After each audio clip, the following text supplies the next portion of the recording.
우리 신약 구약 약이라는 말은 약속이라는 뜻이에요. 언약이라는 뜻입니다. 그 언약 중에서 이제 아주 비중 있는 언약은 아브라함 언약이죠. 아브라함과 언약을 맺으시고 또 이삭과 야곱과 또 유다 요셉과 언약을 맺으시고, 그래서 이 아브라함과 하나님 사이에 체결된 이 언약의 내용이 뭘까? 이 문제에 대해서 이제 바울이 로마서 4장 13절에서 정리를 했습니다. 그건 간단하게 이야기하자면 아브라함이나 그 후손에게, 그러니까 그 아들 또 손자, 그 자손들에게, 족장들에게 맺은 언약의 내용이 세상의 상속자가 되리라고 하는 언약이다. 이렇게 로마서 4장 13절에서 말씀했습니다. 세상의 상속자가 된다. 그런 언약이 체결된 이후 100년, 500년, 1000년 시간이 흘렀을 때 한 사람이 나타났습니다. 평민 이새의 아들 다윗이었습니다. 이 다윗이 아브라함과 그 후손에게 세상의 상속자가 되리라고 하신 그 언약을 문자 그대로 이행을 하셨어요. 그래서 다윗에게 땅이 주어졌는데 이건 영토였어요. 큰 나라 고대에. 그래, 아브라함이며 그 족장들에게 경계선 얘기한 그대로 그 영토를 다 이 다윗에게 하나님이 통치할 수 있도록 그런 권한을 주셨습니다. 그리고 아브라함의 자손을 통해서 이스라엘이라고 하는 큰 민족을 이룩하셨어요.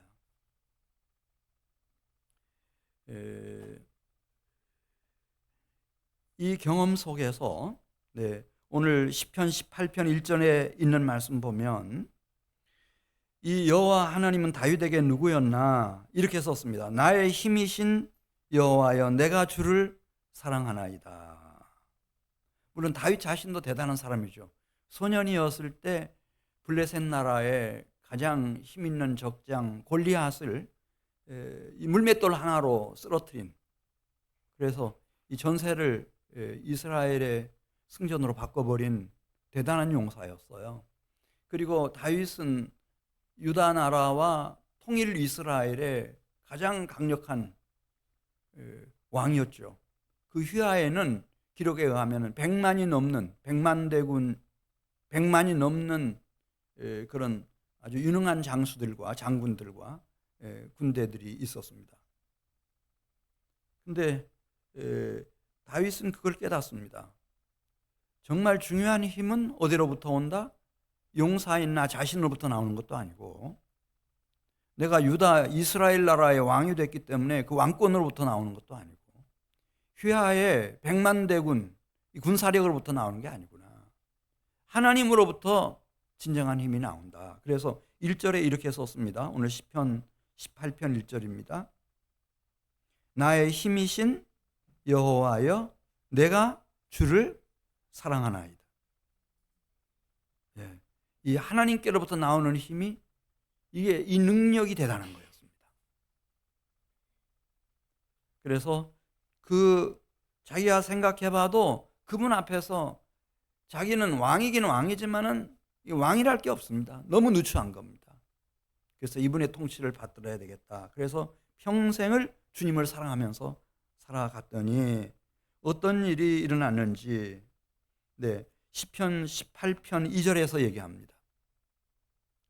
만일 이 세상에 태어난 사람 중에 100년이 걸리든 1000년이 걸리든 어떤 사람 하나가 나의 힘보다, 권력의 힘보다, 군사력, 경제력의 힘보다 이 하나님께로부터 오는 힘이 정말 중요하다, 하나님의 권능이 중요하다, 이걸 제대로 깨닫고 이 하나님의 통치를 받들게 되면은 어떤 일이 일어날까? 자기 경험에 비추어서 이렇게 썼습니다. 시편 18편 2절에 여호와는 그의 반석이 되어주시고, 반석이란 말은 존재의 기반입니다. 새로운 존재의 기반.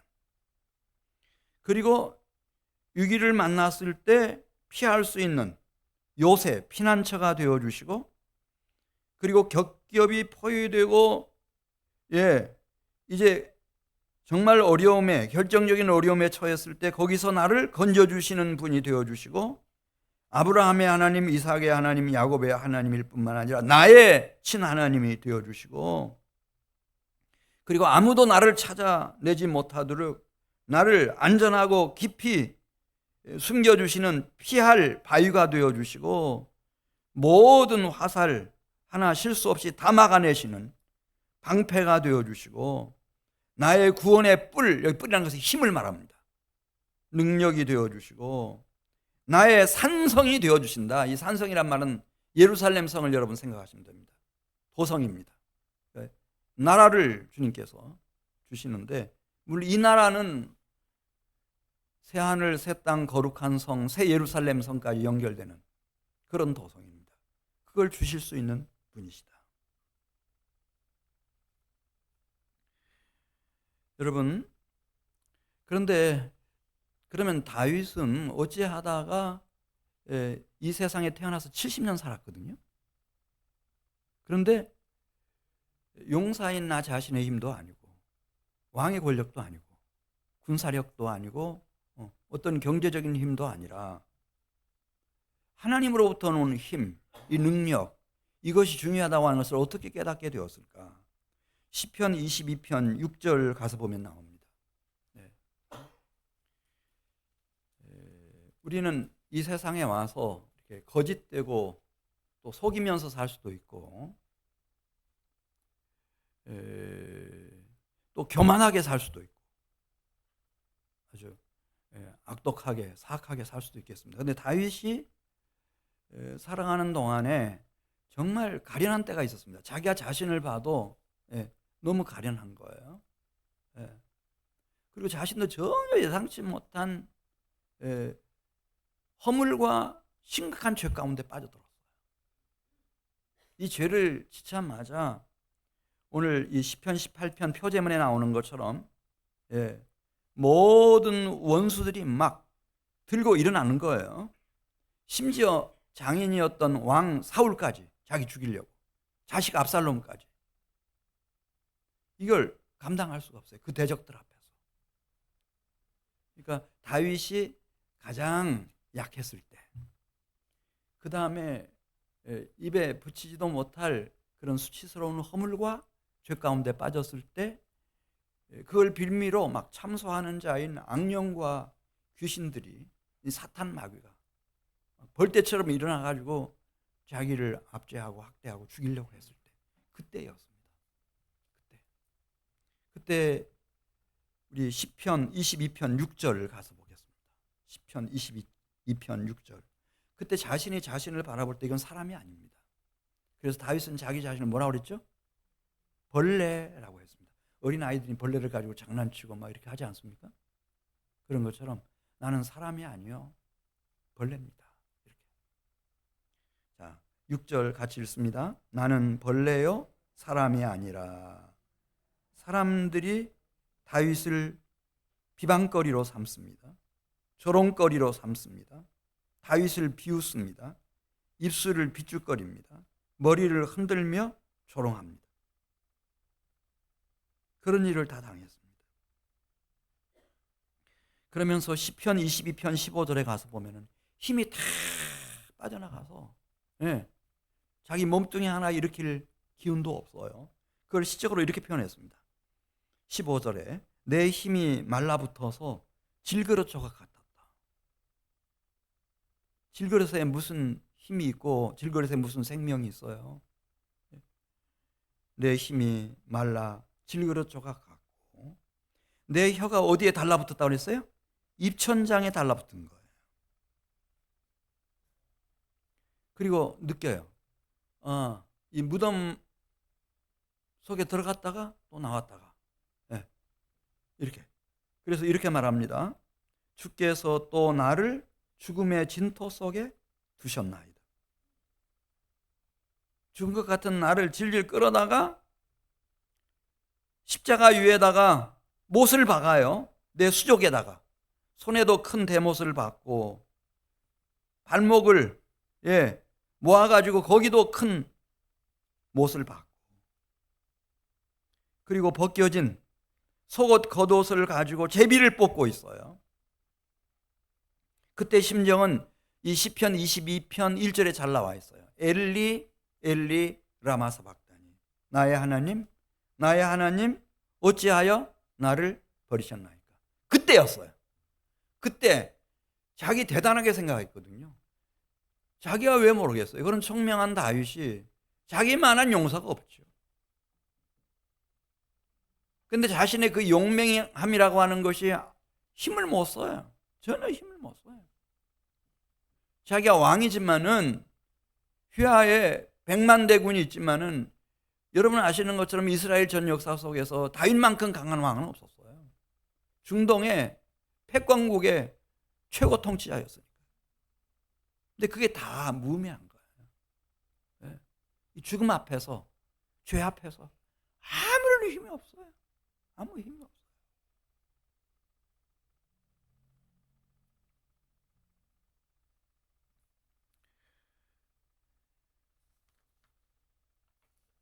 그러면은 어떻게 그 연약함에서 그 허물과 죄악에서 그 악한 원수들에게서부터 막 찢어 발기려고 덤벼드는 사자들처럼 그렇게 자신을 공격해오는 그런 급박한 상황에서부터 이 다윗이 피할 수 있었는지 오늘 시편 18편 3절에 나옵니다. 시편 18편 3절 말씀. 이것을 우리에게 알려주는 겁니다. 혹시 우리 중에도 이 세상에 이렇게 왔어요.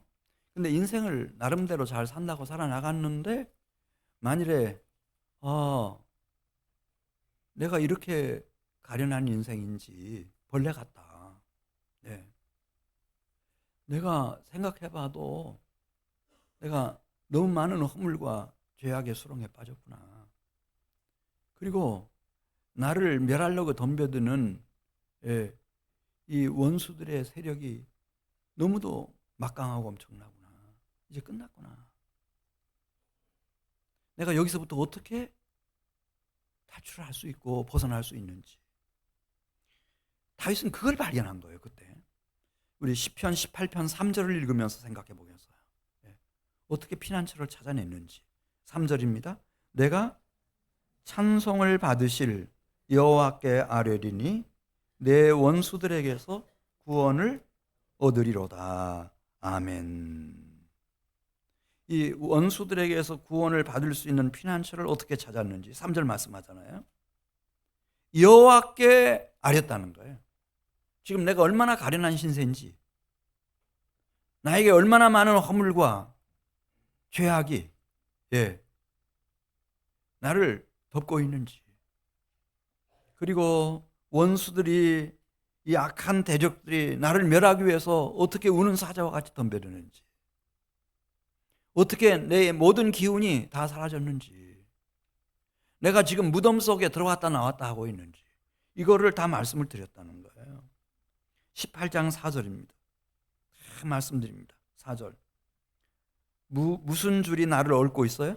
사망의 줄이 나를 얽고, 불의의 창수, 홍수가 나서 넘쳐나는 물처럼 말이죠. 불의의 창수가 내 허리까지 차고 목까지 채웠어요. 막 계속 밀려드는 거죠. 지금 굴 속에 내가 던져져 있는데, 갇혀 있는데. 불의의 창수가 나를 두렵게 하였으며 스올의 줄이 나를 두르고 사망의 올무가 내 턱 밑에 딱 내려진 거예요. 이걸 그대로 느끼는 거예요. 시편 18편 6절입니다. 이때 하나님을 향한 다윗의 기도, 이 간구는 부르짖음이었다는 거죠. 절규의 소리였습니다. 광야에서 외치는 자의 소리, 그런 말 나오는데 절규의 소리였습니다. 우리 6절 말씀. 내가 그래서 환난 중에서 누구에게 아뢰었다고 그랬어요? 여호와께 아뢰며 나의 하나님께 어떻게 했다고 그랬죠? 부르짖었다고 그랬어요. 살아야 되니까 부르짖은 거예요. 그가 그의 성전에서 내 소리를 들으시며 그의 앞에서 나의 부르짖음이 하나님의 귀에 들렸어요. 얼마나 간절했는지, 얼마나 절박했는지. 절규였거든요.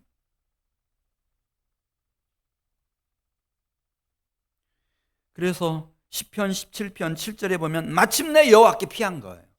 네.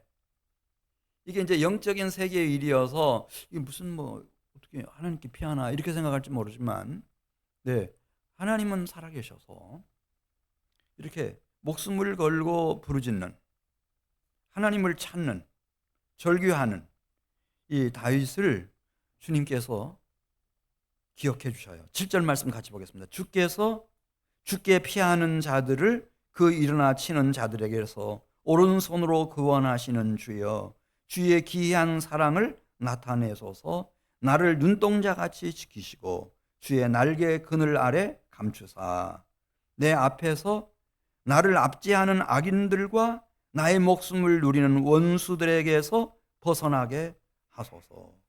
13절 하반절 말씀을 보면은 주의 칼로 악인에게서 나의 영혼을 구원하소서. 여러분, 다윗은 용사입니다. 칼 한 자루 안 가지고도 물맷돌 하나로 적장 골리앗을 쓰러뜨리는 그런 대단한 용사입니다. 그러나 자기 칼을 뽑아들지 않습니다. 주의 칼로 악인에게서 내 생명과 영혼을 구해달라고 하나님 앞에 절실하게 부르짖어 기도했을 때 신실하신 하나님은 이 다윗을 기억해 주셨습니다. 그리고 다윗에게 하나님께로부터 오는 힘, 능력을 부어주신 겁니다. 그리고 그를 구원해 주셨습니다. 이 체험입니다. 왜 그러면은 이 다윗은 이렇게 자기가 얼마든지 창을 가지고 칼을 뽑아들고 뭐 그게 누구의 심장이 됐든 자기의 대적 원수의 심장을 관통시킬 수 있었겠어요? 목을 벨 수 있었겠습니다. 왕이니까요. 고대 왕은 다 할 수 있어요. 근데 시편 17편 15절에 보면은 이 다윗의 마음속에는 이제 이 땅에서의 인생을 끝내고 나면은 하나님을 만나야 된다는 생각이 있었다는 거예요. 근데 그 하나님은 거룩하신 하나님인데 내가 막 이 불의한 피를 흘리고 이렇게 살인자가 되고 폭군이 돼 가지고 하나님을 만날 수는 없겠다. 이런 생각이 있었던 것으로 보입니다. 우리 시편 17편 15절 말씀 같이 읽습니다. 나는 의로운 중에 주의 얼굴을 배우리니 깰 때에 주의 형상으로 만족하리이다. 거룩하신 하나님을 만나야 되는데 이 육신의 장막을 벗는 날에는 내 영혼이 하나님 앞에 서야 되는데 그때 의로운 중에 주의 형상을 준비해서 거룩하신 아버지 하나님을 만나야 된다. 이런 생각 하나가 있었던 거예요. 그래서 자기가 아무리 대단한 용사라도 굉장한 권력자라도 어마어마한 군사력을 휘하에 가지고 있다 하더라도 그런 것을 의지하지 않고 하나님의 도우심, 하나님의 힘과 능력을 간구했더니 눈물을 흘리며 씨를 뿌리는 자는 기쁨으로 거두리로다. 울며 씨를 뿌리러 나가는 자는 반드시 기쁨으로 그 곡식단을 가지고 돌아오리로다. 내 입의 말과 마음의 묵상이 주님 앞에 연락되기를 원합니다. 이 간절한 내 입술의 기도, 마음의 묵상의 간구, 이것이 하나님께 상달이 돼서 이 다윗은 이제 아브라함과 하나님이 맺으신 언약 체결 이후 1000년 만에 가장 확실하게 용사의 자신의 힘도 중요하고 왕인 권력의 힘도 중요하고 군사력도 경제력도 다 중요하지만은 그러나 이 하나님께로부터 오는 힘이 정말 중요한 거다. 이걸 깨우치게 되는 겁니다. 시편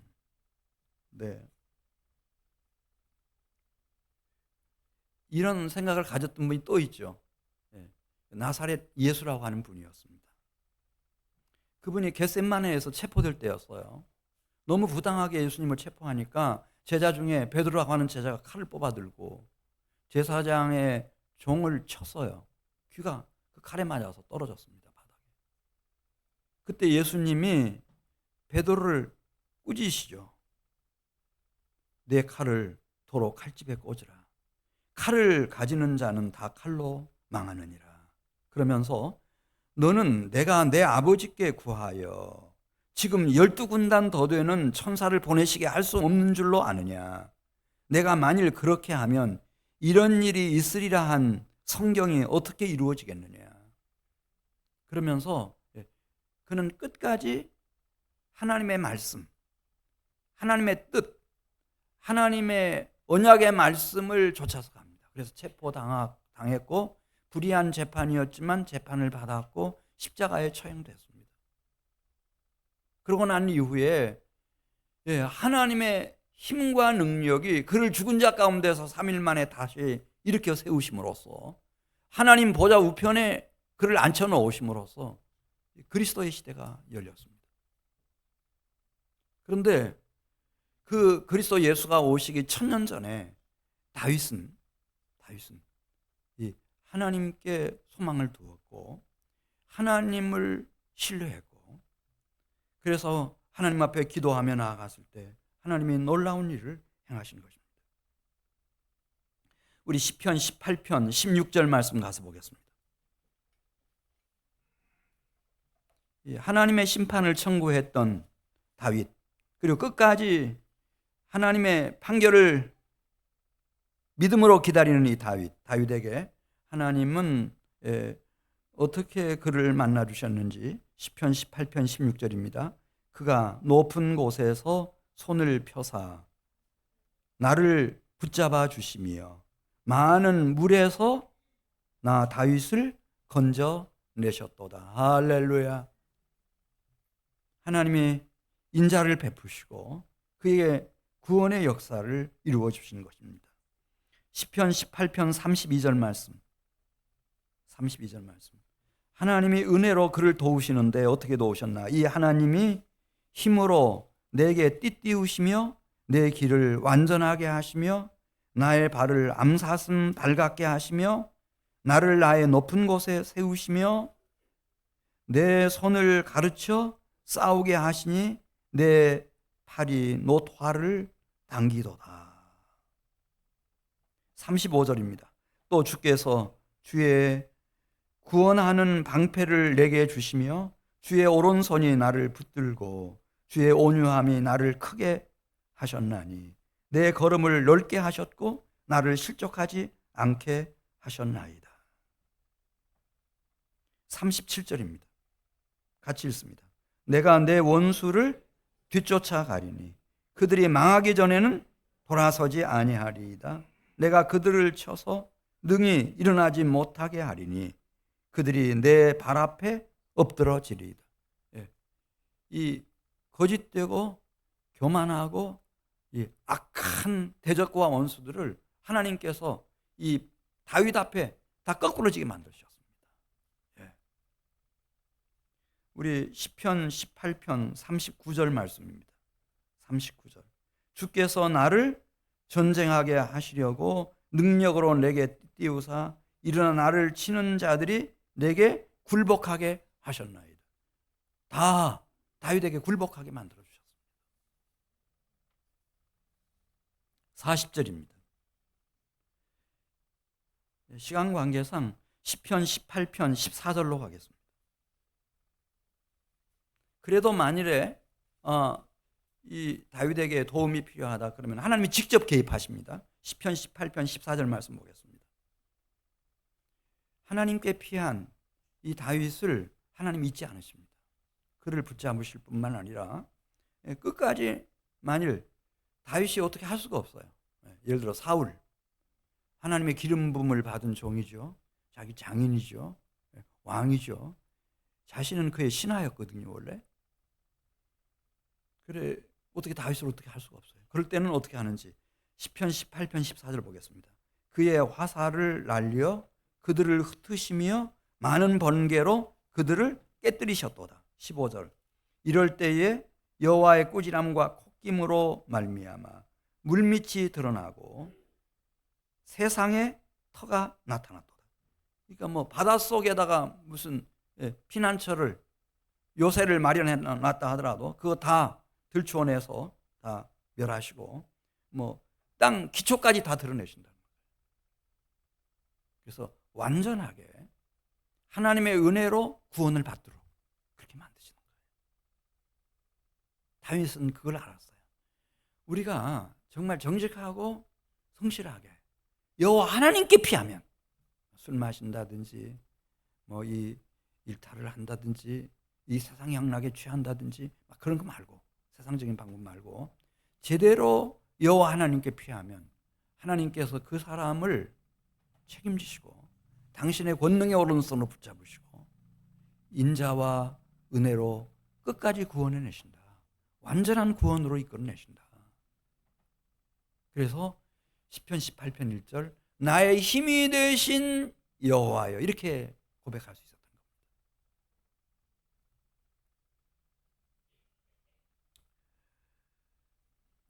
자, 시편 18편 43절로 가겠습니다. 여기 43절에 가서 보면 이제 왕이 나오는데요. 이 왕이 누굴까요?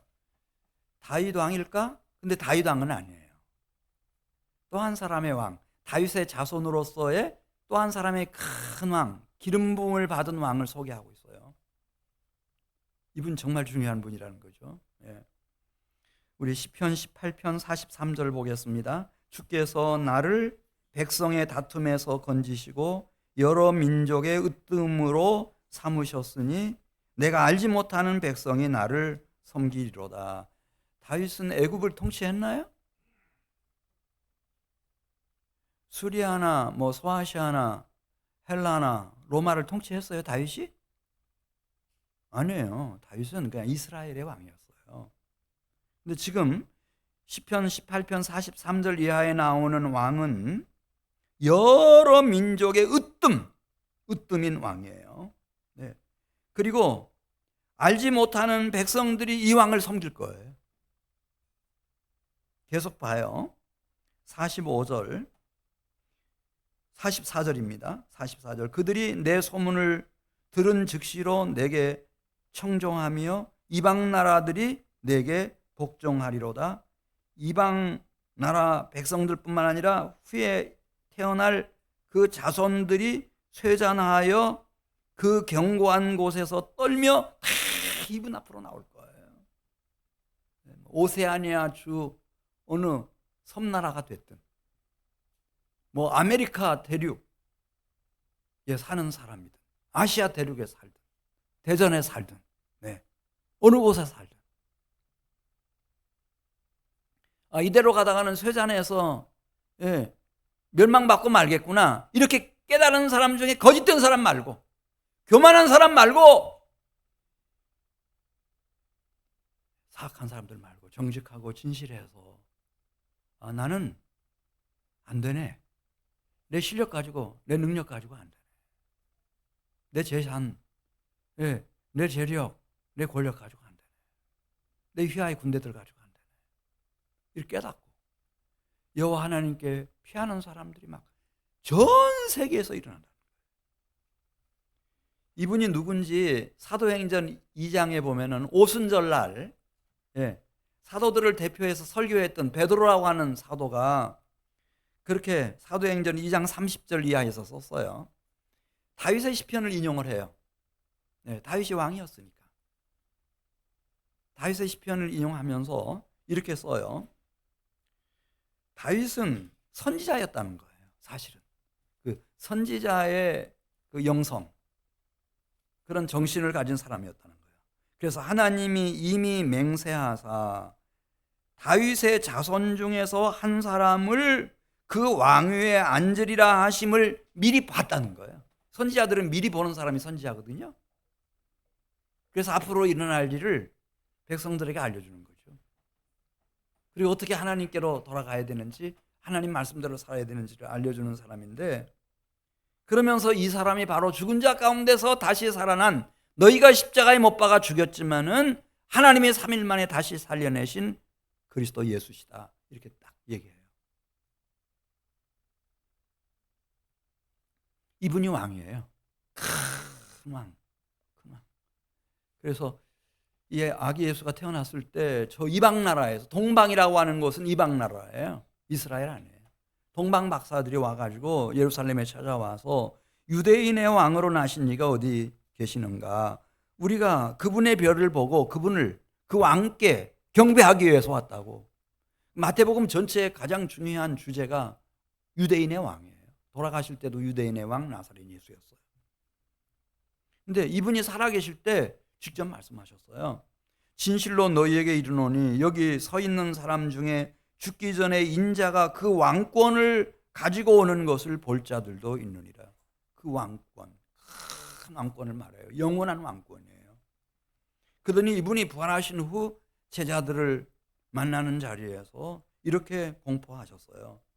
이르시되 하늘과 땅의 모든 권세를 내게 주셨다.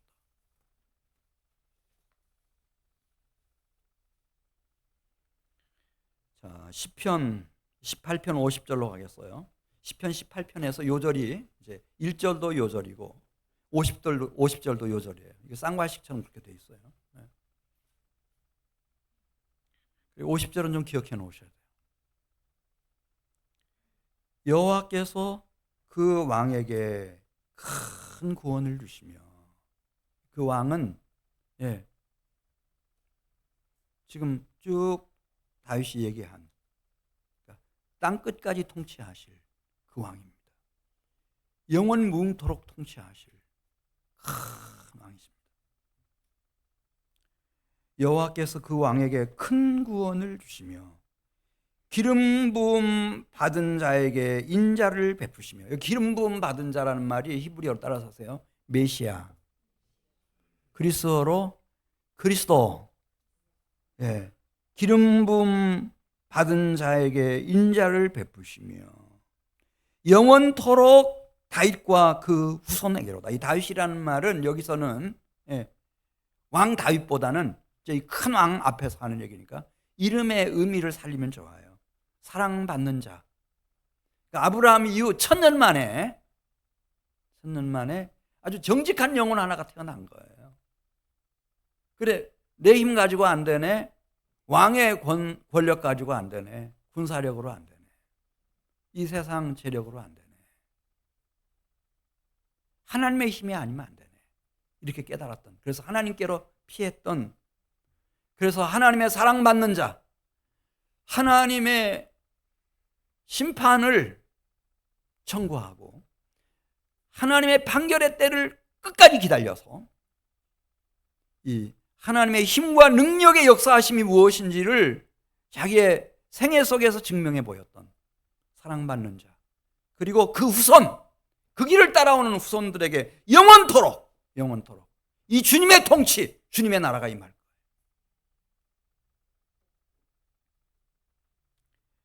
시편 2편에 잘 나와 있잖아요. 이제 결국에는 이제 종말에 이르려면 여호와 하나님이 계실 거고, 시편 2편 2절에 나오지 않습니까? 그분의 기름 부음 받은 자 메시아 그리스도가 계실 겁니다. 하나님은 하늘에 계시고 메시아는 이 세상에 오셔서 우리의 그리스도와 주님이 되시겠는데, 이 왕은 하나님께서 당신의 아들로서 하나님이 시온에 친히 세운 왕이라고 했고, 그럼 이 왕은 이 세상의 많은 군왕들과 어떻게 다른가? 8절에서 말했습니다. 이분의 통치의 영역은 그 영토가 말이죠, 땅 끝까지 이른다는 거예요.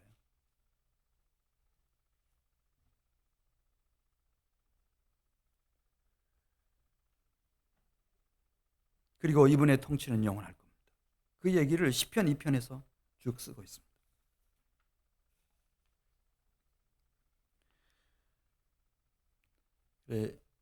이제 우리가 뭐 겉보기에는 다 비슷비슷하게 이렇게 살아가는 것 같지만은, 골로새서 1장 12절에 보면은 이 1000년 만에 아브라함 이후 이 다윗이라는 사람이 이렇게 하나님께 피했던 것처럼, 그리고 하나님의 손에 붙들려서 하나님의 통치, 하나님의 은혜 구원의 역사를 온 생애를 통해서 경험했던 것처럼 오늘날도 마찬가지입니다.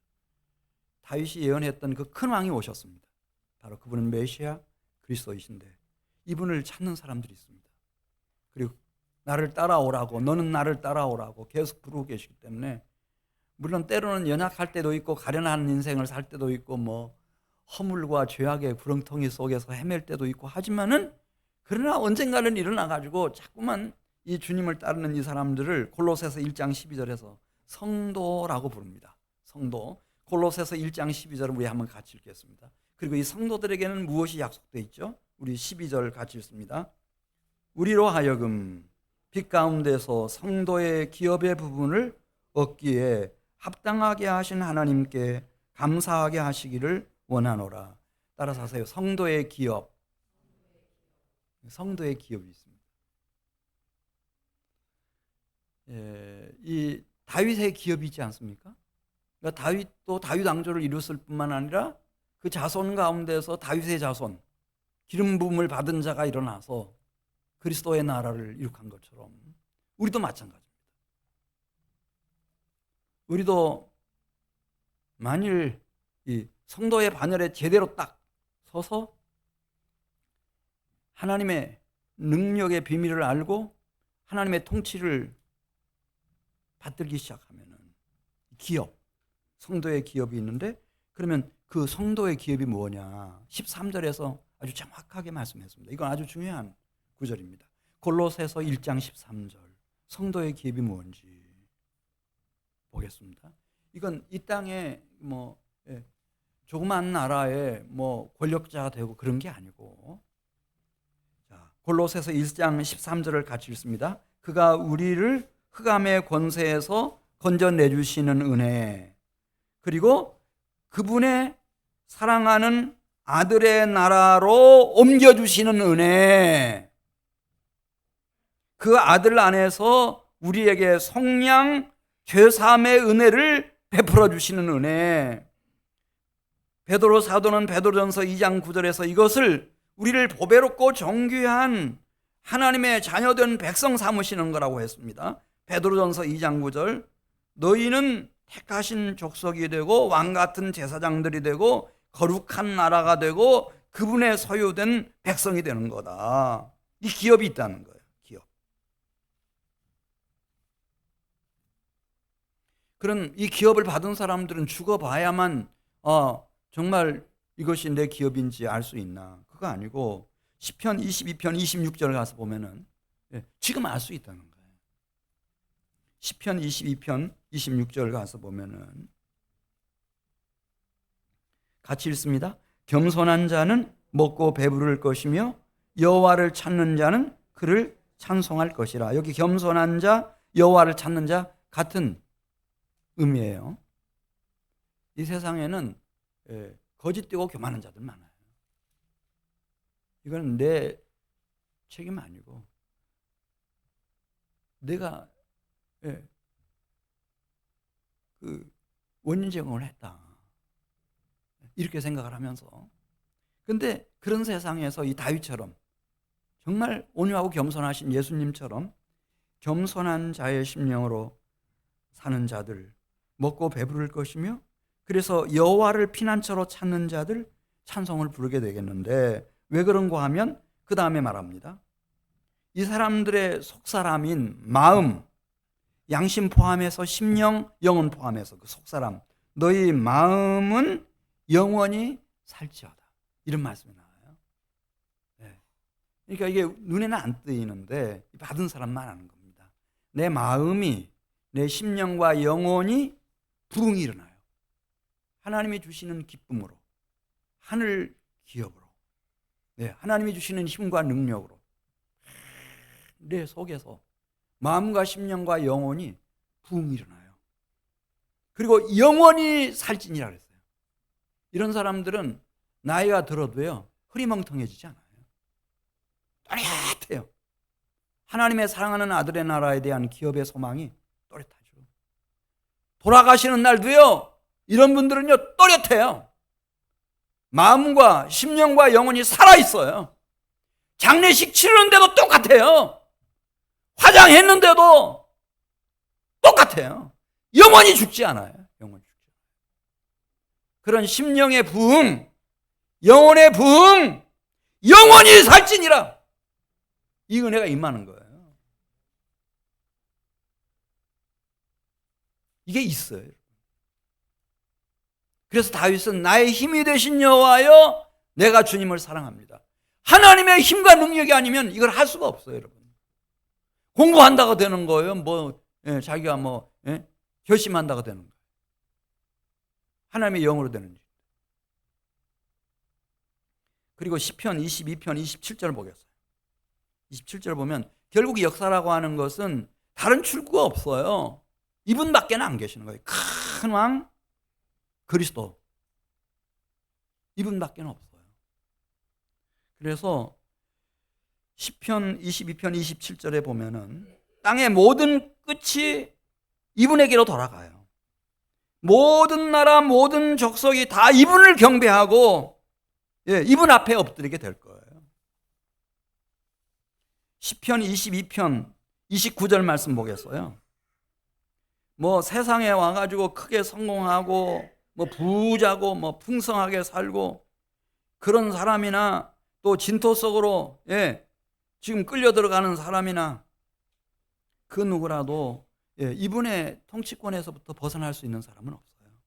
자, 우리 29절 같이 읽습니다. 세상의 모든 풍성한 자가 먹고 이분을 경배할 것이요 진토 속으로 내려가는 자 곧 자기 영혼을 살리지 못할 자도 다 그분 앞에 절하리로다.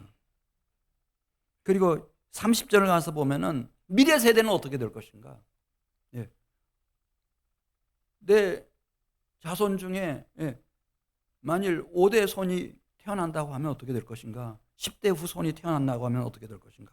그때에도 세상 끝날까지 다른 출구는 없어요. 오직 이분밖에 없어요. 그래서 30절 이렇게 말해요. 후손이 그분을 섬길 것이요 대대에 주를 전할 것이며 와서 그의 공의의 통치를 태어날 백성에게 전하며 주께서 이를 행하셨다 할 것이로다. 이분밖에 없어요.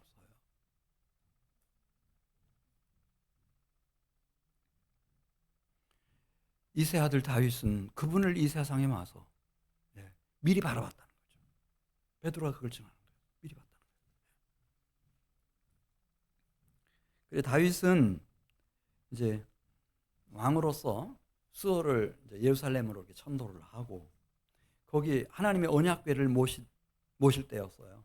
법궤를 모셔놓고는 온 예루살렘 거민들에게 역대상 16장 31절에 보면은 이렇게 선언을 해요. 누가 통치하신다고 선언하죠?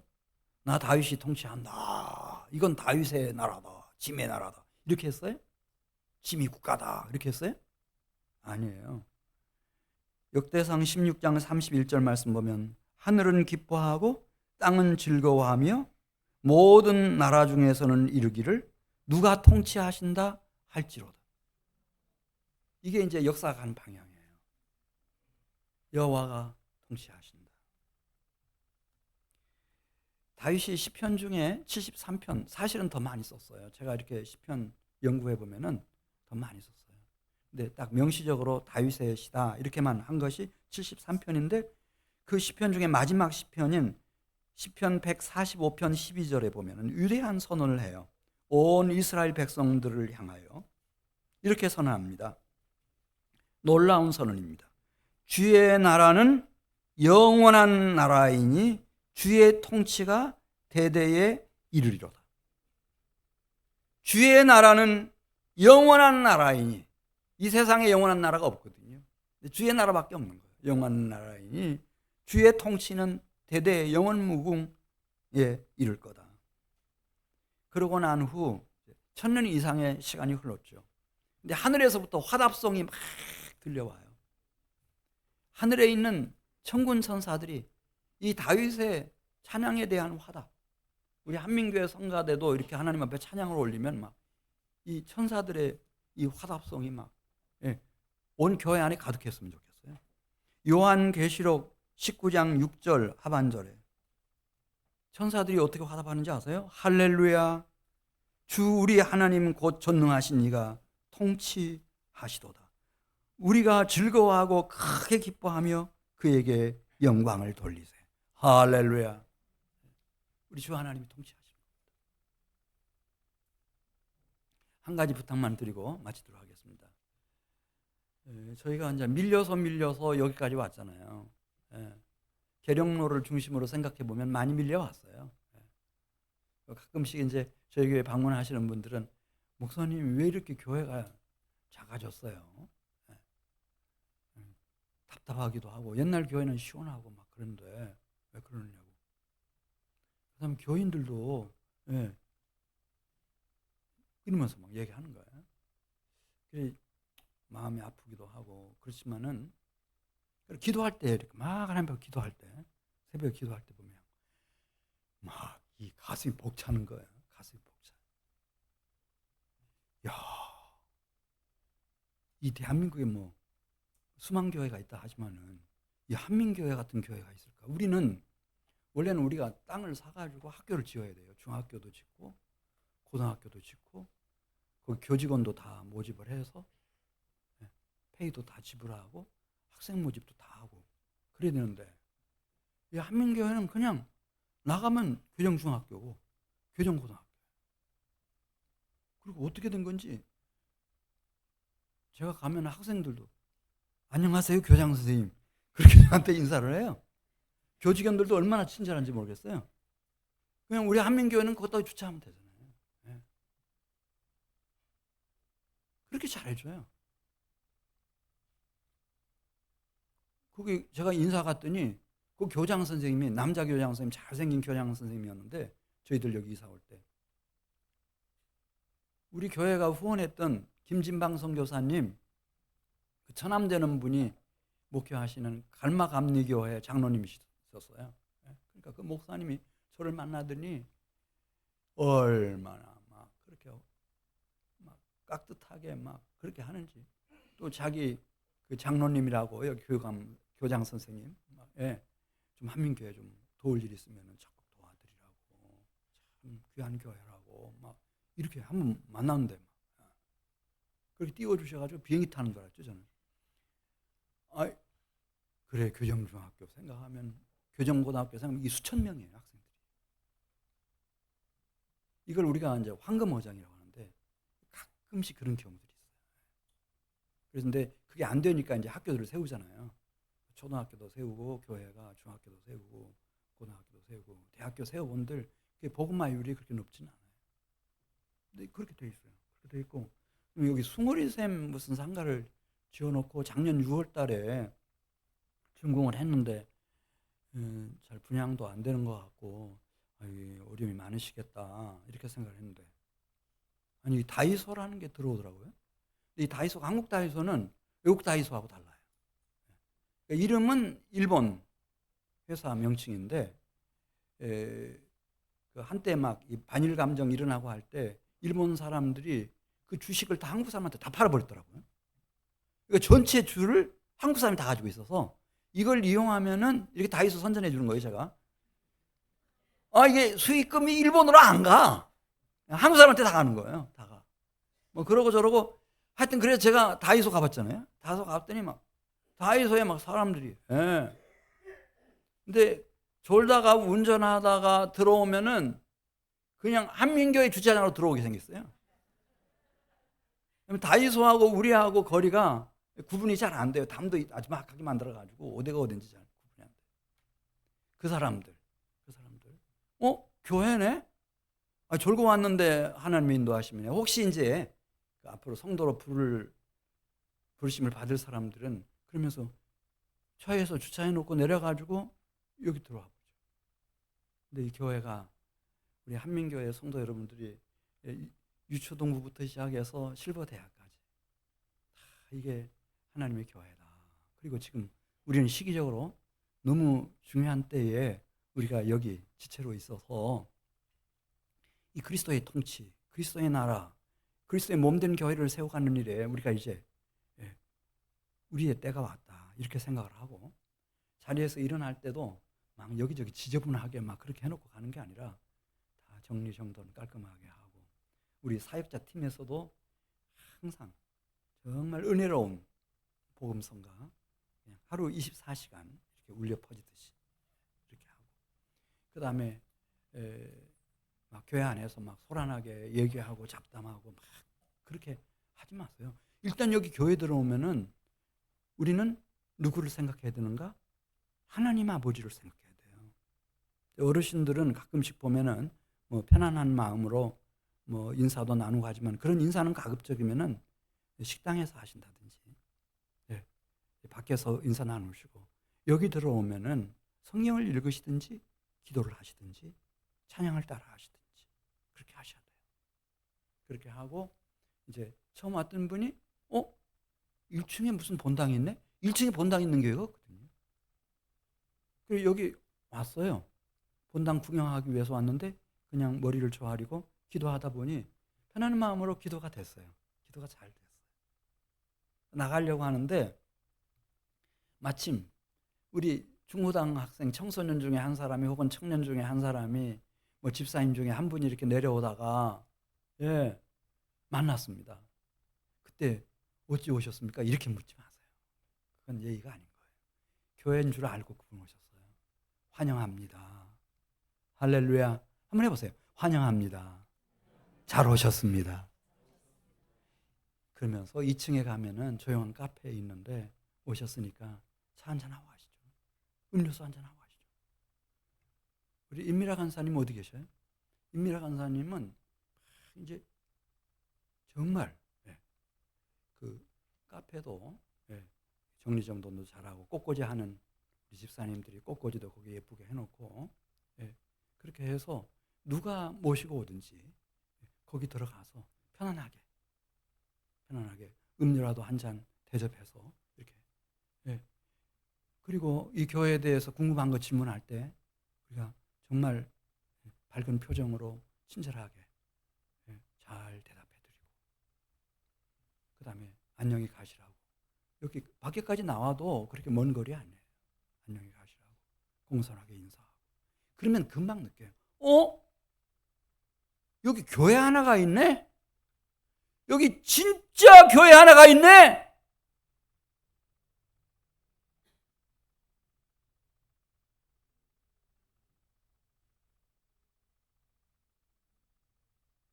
담임 목사는 4층에 박혀 있어가지고 오는지 가는지 몰라요. 성도들이 하셔야 돼요. 그래서 여러분들이 그리스도 예수의 통치, 그분의 나라, 그분의 몸된 교회를 세워가는 일에 정말 여러분들이 소중한